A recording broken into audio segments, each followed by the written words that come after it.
মূর্তি থেকে ডুয়ার্স দেখা শেষ করে যেদিন আমাদের শিলিগুড়ি থেকে ট্রেন ধরার ছিল, সেদিন আমরা সময় নষ্ট না করে ভেবেছিলাম মূর্তি থেকে একেবারে লাভা ঋষভ দেখে কলকাতা ফিরব।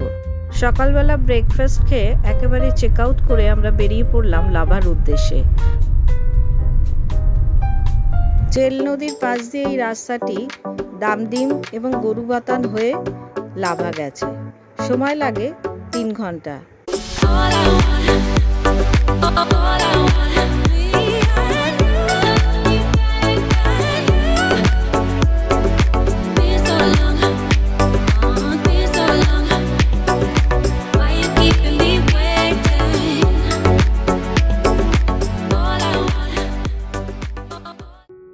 এসে পড়লাম লাভায়।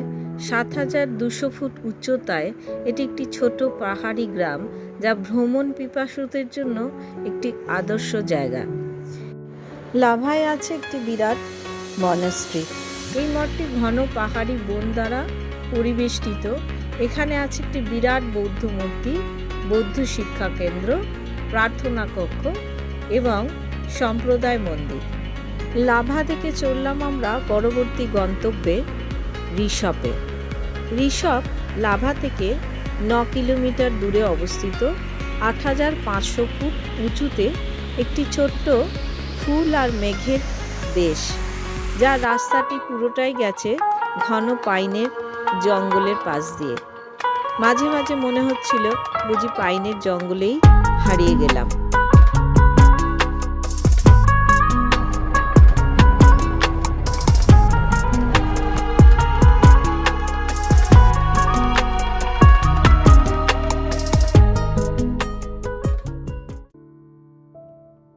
শহরের কোলাহল থেকে দূরে শান্তির খোঁজে এই ঋষভ এমনই একটি জায়গা যেখানে আসলে মন আনন্দে ভরে ওঠে।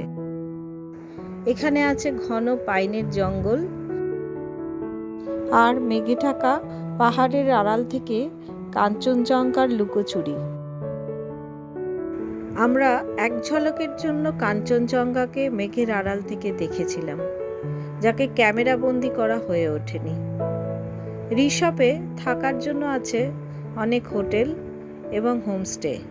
এগুলোরই কোনো একটিতে আপনি লাঞ্চ করে নিতে পারেন। আপনাদের হাতে সময় থাকলে আপনারা 19 কিলোমিটার দূরে কোলাখাম হয়ে ছাঙ্গে ফলস দেখতে যেতে পারেন।